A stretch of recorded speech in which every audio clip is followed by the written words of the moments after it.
Hi friends, welcome to Tamil papers. இன்னைக்கு பார்த்தீங்கன்னா ஒரு ஸ்பெஷலான vlog தான் பார்க்க போகிறோம். என்னன்னு பார்த்தீங்கன்னா என்னோட ஹஸ்பண்ட் பர்த்டே இன்னைக்கு. ஸோ இப்போ மிட் நைட் 3 o'clock ஆகுது. சின்ன சர்ப்ரைஸ் கொடுக்கலாம் அப்படிங்கிறதுக்காக நான் நைட்லேயே அவங்க எழும்புறதுக்கு முன்னாடி கேக் பண்ணிடலாம் அப்படின்ற ஒரு பிளான் இருக்குது. ஸோ முடியுமான்னு தெரியல. இந்த vlog பார்த்தீங்கன்னா அவங்களோட பர்த்டே vlog தான். கேக் வந்து நார்மலாக நம்ம அவங்க ஆஃபீஸ்லாம் போகும்போது நம்ம ஈவினிங்கே பண்ணி சர்ப்ரைஸை உள்ள வச்சுக்கலாம். பட் இப்போ இந்த லாக்டவுனில் நம்மளுக்கு அந்த ஆப்ஷனே கிடையாது. அவங்க ஒர்க் ஃப்ரம் ஹோம், ஸோ ஃபுல்லாக வீட்டில் தான் இருப்பாங்க. சர்ப்ரைஸுங்கிறதுனால மிட் நைட்டில் இந்த வீடியோ நான் ஷூட் பண்ணுறேன். ஸோ வாங்க ஃபஸ்ட் நம்ம கேக் பண்ண ஸ்டார்ட் பண்ணிடலாம். ஃப்ரெண்ட்ஸ், இப்போ நம்ம கேக் பண்ண ஸ்டார்ட் பண்ணிடலாம். ஃபஸ்ட்டு அதுக்கு ஒரு கப் பால் எடுத்திருக்கேன். பட்டர் மில்க் ரெடி பண்ண போகிறோம். ஸோ நம்ம இப்போது ஃபஸ்ட்டு 1 கப் பால் சேர்த்துக்கலாம். ஸோ இப்போ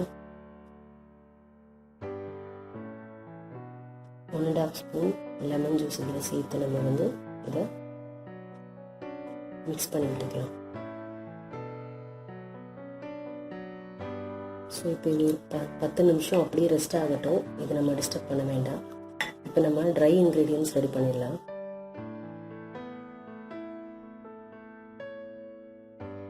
இப்போ நம்மளோட ட்ரை இன்க்ரீடியன்ட்ஸ் பார்த்தீங்கன்னா ஒரு 1.5 கப் மைதா எடுத்திருக்கேன். ஒரு 2 ஸ்பூன் வந்து மில்க் பவுடர் எடுத்திருக்கேன். So 1 spoon baking powder, 1/2 spoon baking soda. So ஒரு பிஞ்ச் ஆஃப் சால்ட் மட்டும் சேர்த்துக்கோங்க இந்த ட்ரை இன்க்ரீடியன்ஸ் கூட. ஸோ இப்போ ஃபஸ்ட்டு நம்ம இதை ஒரு 2 தடவை அரைச்சி எடுத்துடலாம். நம்ம எடுத்து வச்சுருக்கிற ஒரு 1.5 கப் மைதா,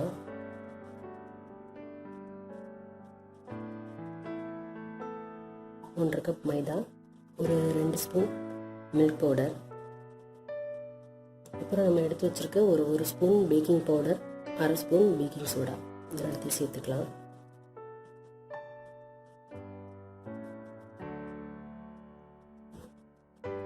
கொஞ்சமாக சால்ட் சேர்த்துக்கலாம், நம்ம ஒரு பிஞ்ச் ஆஃப் சால்ட். ஸோ இது இப்போ எல்லாத்தையுமே நம்ம அரைச்சி எடுத்துடலாம்.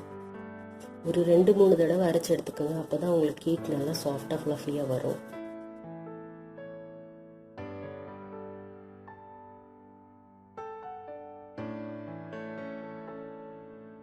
இப்போ இது வந்து நான் ஒரு தடவை அரைச்சி எடுத்துட்டேன். பேட்டரில் சேர்க்கும் போது வெட் இன்க்ரீடியன்ஸ் கூட சேர்க்கும் போது இதை நான் வந்து இன்னொரு தடவை அரைச்சி எடுத்துக்க போகிறேன். ஸோ இப்போ நம்ம வெட் இன்க்ரீடியன்ஸ் ரெடி பண்ண ஆரம்பிச்சிடலாம். ஸோ இப்போ நம்ம லெமன் ஜூஸ் விட்டு வச்சுருந்தோம் இல்லையா, அந்த பால், அது பாருங்கள் ரொம்ப சூப்பராக பட்டர் மில்க் நமக்கு வந்து ரெடி ஆயிடுச்சு.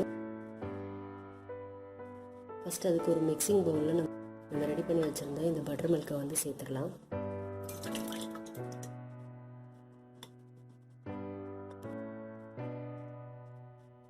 இந்த பட்டர் மில்க் கூட ஒரு 1/2 கப் எண்ணெய் சேர்த்துக்கலாம்.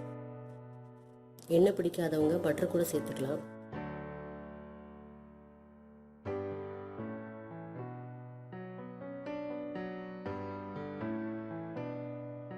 இது கூட ஒரு டேபிள் ஸ்பூன் வெனிலா எசன்ஸ் சேர்த்துக்கலாம். ஸோ இப்போ இது கூட நம்ம வந்து ஒரு கப் பொடிச்சு வச்சு சர்க்கரை சேர்த்துக்கலாம். பவுடர் சுகர் சேர்த்துக்கலாம். இப்போ இது எல்லாத்தையுமே நல்லா வந்து நம்ம ஹேண்ட் மிக்சரில் ஒரு ஹேண்ட் விஸ்க் வச்சு நல்லா பீட் பண்ணி எடுத்துக்கலாம். ஆக்சுவலாக இப்போ எல்லோரும் தூங்கிட்டு இருக்காங்க. ஸோ அதனால் என்னால் பிளெண்டர் யூஸ் பண்ண முடியாது, எலக்ட்ரிக் மிக்சர் யூஸ் பண்ண முடியாது. ஸோ ரொம்ப நாய்ஸியாக கேட்கும். ஸோ அதனால் நான் ஹேண்ட் மிக்சர்லேயே வந்து இதை எல்லாத்தையுமே பீட் பண்ணிட்டு போகிறேன். இது ஒரு கீச் ஒரு சத்தம் கொடுக்குறது வேறு.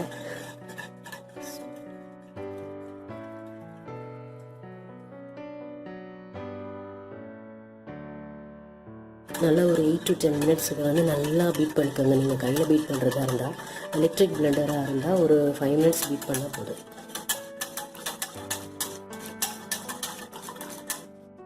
இப்போ நம்ம இதை நல்லாவே மிக்ஸ் பண்ணியாச்சு. ஸோ ஒரு 10 நிமிஷம் நல்லாவே இதை நல்லா பீட் பண்ணியாச்சு. இதில் நம்ம ரெடி பண்ணி வச்சுருக்க ட்ரை இன்க்ரீடியன்ஸை வந்து கொஞ்சம் கொஞ்சமாக சேர்த்துக்கலாம். ஒரு தடவை தான் அரைச்சிருந்தேன்னு சொன்னேன் இல்லையா. ஸோ செகண்ட் டைம் வந்து நம்ம கொஞ்சம் கொஞ்சமாக சீவ் பண்ணி கொஞ்சம் கொஞ்சமாக அரைச்சி நம்ம வந்து நம்மளோட ட்ரை இன்க்ரீடியன்ஸை சேர்த்துக்கலாம். ஸோ இப்போ நம்ம கொஞ்சம் கொஞ்சமாக இதை வந்து ஆட் பண்ணி மிக்ஸ் பண்ணோன்னா நம்மளுக்கு கட்டி இல்லாமல் லம்ஸ் இல்லாமல் நம்மளால் கம்ஃபர்டபுளாக மிக்ஸ் பண்ண முடியும். நீங்கள் ஒரே டைமில் சேர்த்துட்டிங்கன்னா உங்களுக்கு மிக்ஸ் பண்ணுறதுக்கு கொஞ்சம் கஷ்டமாக இருக்கும். ஸோ கொஞ்சம் கொஞ்சமாக நீங்கள் வந்து அரைச்சி வந்து இது கூட ஆட் பண்ணிக்கலாம். நீங்கள் வந்து முதல்லே கூட ஒரு 2 டைம்ஸ் வந்து இந்த ட்ரை இன்க்ரீடியன்ஸை நீங்கள் வந்து அரைச்சி எடுத்து வச்சுக்கலாம். அதுக்கப்புறமா ஸ்ட்ரெயிட்டாக பேட்டரில் கூட நீங்கள் வந்து ஆட் பண்ணிக்கலாம். ஸோ இப்போ இந்த மாதிரி நல்லா ஒயர் விஸ்க் அப்படி இல்லைன்னா நீங்கள் வந்து ஸ்பேச்சுலா வச்சு கூட நீங்கள் மிக்ஸ் பண்ணலாம்.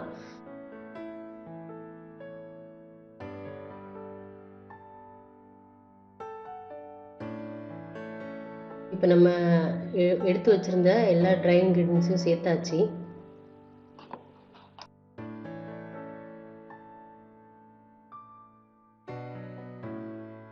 இப்போ நமக்கு இந்த கேக்கோட பேட்டர் வந்து கொஞ்சம் திக்காக இருக்க மாதிரி நீங்கள் ஃபீல் பண்ணிங்கன்னா இதில் வந்து ஒரு 1/4 கப் பால் வந்து சேர்த்துக்கலாம்.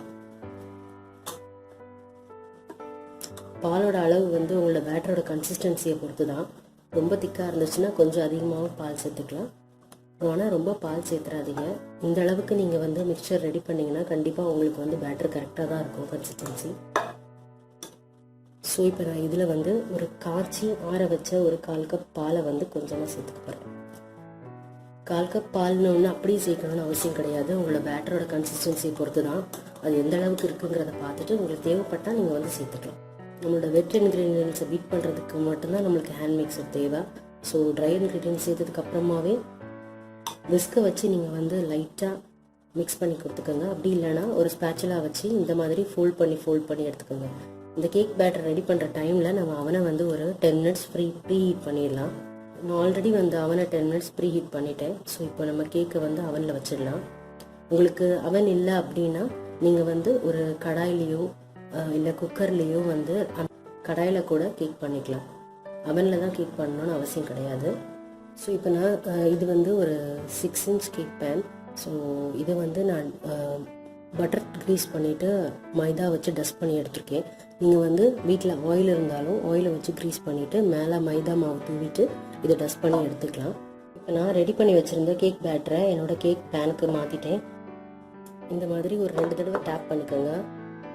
இப்போ நம்ம அடுப்பில் வந்து ஒரு ஹெவி பாட்டம் பேன் வச்சுருக்கேன், சாஸ் பேன். ஸோ நம்ம வந்து கேரமல் சாஸ் ரெடி பண்ணிடலாம். வெனிலா ஸ்பாஞ்ச் கேக் பண்ணிவிட்டு பட்டர் க்ரீம் பண்ணிவிட்டு ஸோ பட்டர்ஸ்காட்ச்க்குரிய சாஸும் அதே மாதிரி பேர்லைனும் பண்ணிவிட்டு நான் இந்த கேக்கை டெக்கரேட் பண்ணலான்னு பிளான் பண்ணியிருக்கேன். ஸோ இப்போ பார்த்தீங்கன்னா என்கிட்ட சாக்லேட்ஸோ டார்க் சாக்லேட் எதுவுமே கிடையாது. ஸோ என்னால் வீட்டில் இருக்கிறத வச்சு பண்ணுறணுங்கிறதுக்காக சுகர் என்கிட்ட இருக்குது, ஸோ பட்டரும் இருக்குது. ஸோ அதனால் இருக்கிறத வச்சு நான் வந்து கேரமல் சாஸ் பண்ணிவிட்டு அதில் வந்து பேரலைன் வச்சு டெக்கரேட் பண்ணலாம் அப்படிங்கிற ஒரு பிளானில் இருக்கேன். ஸோ எப்படி அவுட்கம் வருதுன்னு எனக்கு தெரியல. ஸோ இப்போ நான் ஒரு சாஸ் பேன் எடுத்திருக்கேன். அந்த சாஸ் பேனில் நான் வந்து சுகர் ஆட் பண்ணியிருக்கேன். ஸோ இந்த சுகர் வந்து நல்லா மெல்ட் ஆகட்டும். இதில் வந்து நீங்கள் ஒரு ஸ்பூனுக்கு தண்ணி கொஞ்சமாக ஆட் பண்ணிக்கோங்க. இந்த சுகர் மெல்ட் ஆகிற வரைக்கும் நீங்கள் அதை ஸ்டிர் பண்ண வேண்டாம். சிம்மில் நல்லா லோ ஃப்ளேமில் வச்சு இந்த கேரமல் சாஸை வந்து நீங்கள் ரெடி பண்ணுங்கள். ஸோ கொஞ்சம் தீ வந்து கொஞ்சம் கூட்டி வச்சிட்டிங்கன்னா கூட இது வந்து கரிஞ்சு ஸ்மெல் அடிக்க ஆரம்பிச்சிடும்.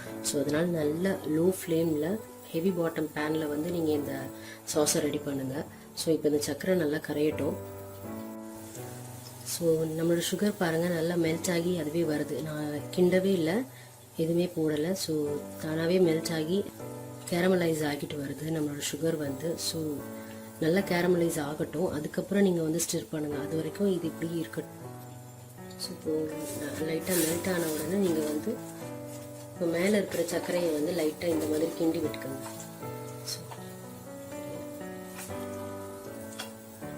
ஸோ இப்போது இந்த ஸ்டேஜில் வந்து நீங்கள் மேலே இருக்கிற சர்க்கரையை வந்து லைட்டாக மெல்லமாக இந்த மாதிரி உடச்சி விட்டிங்கன்னா அதுவும் கேரமலைஸ் ஆகிடும். ஸோ இப்போ பாருங்கள் நம்ம ஆட் பண்ணியிருந்த எல்லா சுகருமே நல்லா மெல்ட் ஆகிடுச்சு. நல்லா கேரமலைஸ் ஆகி நம்மளுக்கு அந்த கேரமல் சிரப் வந்து நல்லா ரெடி ஆகிடுச்சு. கொஞ்சம் கூட நமக்கு வந்து அந்த சர்க்கரை வந்து இருக்கக்கூடாது. ஸோ இப்போ இந்த ஸ்டேஜில் வந்து நீங்கள் வந்து ஒரு 1/4 கப் பட்டர் வந்து ஆட் பண்ணிக்கோங்க. ரொம்ப கேர்ஃபுல்லாக ஆட் பண்ணுங்கள். இது வந்து ரொம்ப ஹாட்டாக இருக்கும். ஸோ நம்ம பட்டர் ஆட் பண்ணும்போது ரொம்ப கேர்ஃபுல்லாக ஆட் பண்ணுங்கள்.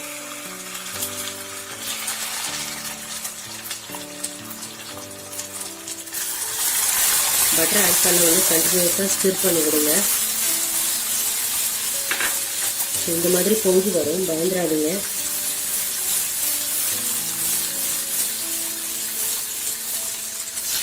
இந்த ஸ்டேஜில் வந்து நீங்கள் விடாமல் கிண்டிகிட்டே இருங்க. ஸோ இந்த மாதிரி நம்ம சேர்த்த உடனே அந்த நுரையாக வந்துச்சு இல்லையா, அந்த நுரை எல்லாமே அடங்குனதும் நம்ம வந்து இதில் ஆக்சுவலாக வந்து இதில் வந்து ஃப்ரெஷ் க்ரீம் தான் ஆட் பண்ணணும். என்கிட்ட வந்து ஃப்ரெஷ் க்ரீம் இல்லை. இப்போது இந்த லாக்டவுன் காரணமாக என்கிட்ட வந்து ஃப்ரெஷ் க்ரீம் அவைலபிளாக இல்லை. இது ரொம்ப ஹாட்டாக இருக்கும். அப்படி உங்களுக்கு பயமாக இருந்துச்சுன்னா நீங்கள் வந்து ஒரு 5 மினிட்ஸ்க்கு நீங்கள் வந்து ஸ்டவ்வை வந்து ஆஃப் பண்ணிக்கலாம். ஆஃப் பண்ணிவிட்டு கூட நீங்கள் வந்து கொஞ்சம் கொஞ்சமாக மில்க் ஆட் பண்ணி இதை வந்து பொங்கி விட்டுக்கலாம். இந்த மாதிரி பொங்கி வரும். ஸோ கொஞ்சம் கொஞ்சமாக சேர்த்துக்கோங்க, கொஞ்சம் கொஞ்சமாக சேர்த்துக்கோங்க. அதனால தான் நான் ஸ்கிப் பண்ணாமல் உங்களுக்கு நான் காட்டுறேன். ஸோ இந்த மாதிரி நீங்கள் ஃப்ரெஷ் க்ரீம் ஆட் பண்ணிங்கன்னா தான் இந்த சாஸோட ஃப்ளேவர் வந்து உண்மையிலேயே ரொம்ப நல்லாயிருக்கும்.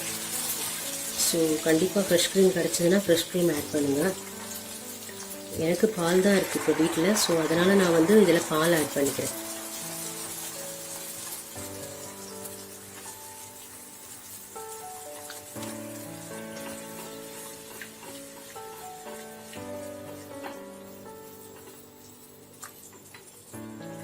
ஸோ இப்போ நான் வந்து இதில் 1/2 கப் மில்க் வந்து ஆட் பண்ணிக்கிட்டேன். ஸோ இந்த மாதிரி ஒரு லோ ஃப்ளேமில் இன்னொரு 5 மினிட்ஸ் வச்சு நீங்கள் வந்து நல்லா ஸ்டிர் பண்ணி விட்டுக்கோங்க. ஸோ இப்போ என்கிட்ட பார்த்து அன்சால்டட் பட்டர் தான் இருந்துச்சு. ஸோ அதனால் நான் கொஞ்சமாக சால்ட் ஆட் பண்ணிக்கிறேன் இதில்.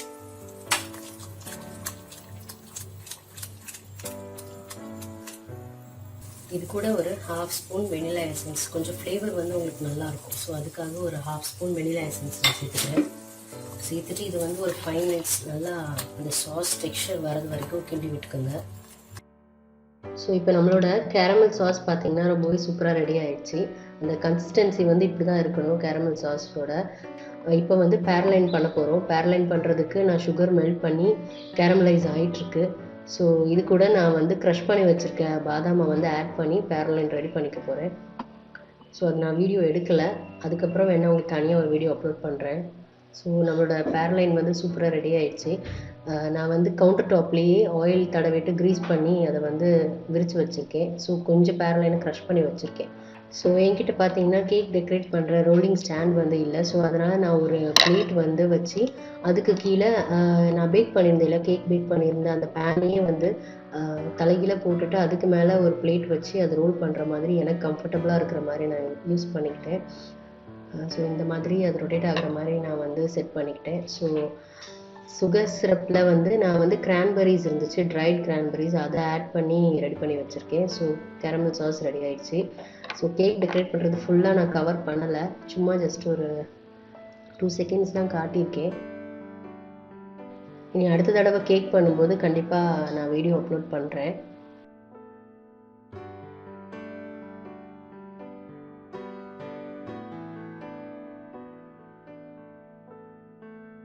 Wow. Cake surprise. கேக் வெட்டுங்க. Happy birthday to you, happy birthday to you, happy birthday dear Arun, happy birthday to you. So cake வெட்டியாச்சு ஃப்ரெண்ட்ஸ். கேக் நல்லா வந்திருக்கு. குட்டிமா ஆவாங்க, சொல்லுங்க. வேண்டாமா ஜோனஸ்? ஸோ கேக் ஓரளவுக்கு நல்லா வந்திருக்கு ஃப்ரெண்ட்ஸ். லாக்டவுனுக்கு ஃபைனலி அடியில் லைட்டாக கரைஞ்சிருக்கு, பட் கேக் நல்லா வந்திருக்கு.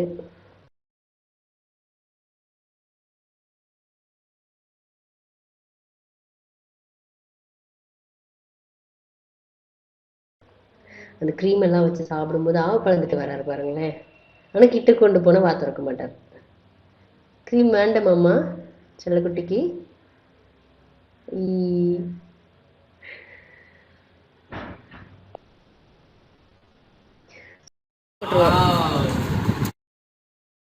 ஸோ இது பார்த்தீங்கன்னா ஜோனஸ் அவங்க அப்பாவுக்கு வீட்டில் இருக்கிற க்ரையான்ஸ் இதெல்லாம் வச்சு கிரீட்டிங்ஸ் கார்டு ரெடி பண்ணியிருக்காரு. அவரோட நோட்டு ஸ்கூல் அவுட்டர் கவர் இருக்கும் இல்லையா, அட்டை, அதை வச்சு அதில் ட்ரா பண்ணி அவரே பெயிண்ட் பண்ணியிருக்கார். ஃபேமிலி ஃபோட்டோவாக. ஸோ அவங்க அப்பா ஐ லவ் யூ அருண்னு எழுதியிருக்காரு. ஸோ அதில் ஒரு ஸ்மைலி ஹார்ட், இது எல்லாமே அவனா யோசித்து ஏதோ கொஞ்சம் ரொம்ப நேரமாக உட்காந்து ஒழிச்சு அவங்க அப்பாவுக்கு தெரியாமல் சர்ப்ரைஸாக உட்காந்து ட்ரா பண்ணது. ஸோ இப்போ போய் கார்டு இதெல்லாம் வாங்க முடியாது, கடை எல்லாமே லாக்டவுனில் இருக்கு இல்லையா. ஸோ அதுக்காக கிரீட்டிங் போய் சார்ட் பேப்பர் இதெல்லாமே வாங்கி அவனுக்கு கொடுத்துட்டு இருக்க முடியாது. அண்ட் இது பார்த்தீங்கன்னா தம்பி கிஃப்ட் கொடுக்கணுமா, ஸோ அதுக்காக அவனுக்கும் தனியாக ஒரு அட்டை அவுட்டர் கவர் எடுத்து வச்சு அதில் ட்ரா பண்ணி கொடுத்துருக்கேன். அவங்க அப்பாவுக்கு பிடிச்ச ஷெட்டில்காக் பேட்டு ஏதோ வரைஞ்சிருக்காரு, அவருக்கு தோணுனது எல்லாமே வரைஞ்சிருக்கான். குட்டி பசங்க க்ரியேட்டிவாக பண்ணுறது எப்பவுமே அழகாக இருக்கும் இல்லையா. ஸோ இதான் ஜோனஸ் அவனுக்கு பண்ண கார்ட் க்ரீட்டிங். ஸோ இது தம்பி கிஃப்ட் கொடுக்கறதுக்காக பண்ணது. ஸோ இந்த vlog எங்கள் எல்லாருக்குமே பிடிக்கும்னு நம்புகிறேன் ஃப்ரெண்ட்ஸ். தேங்க்யூ ஃபார் வாட்சிங்.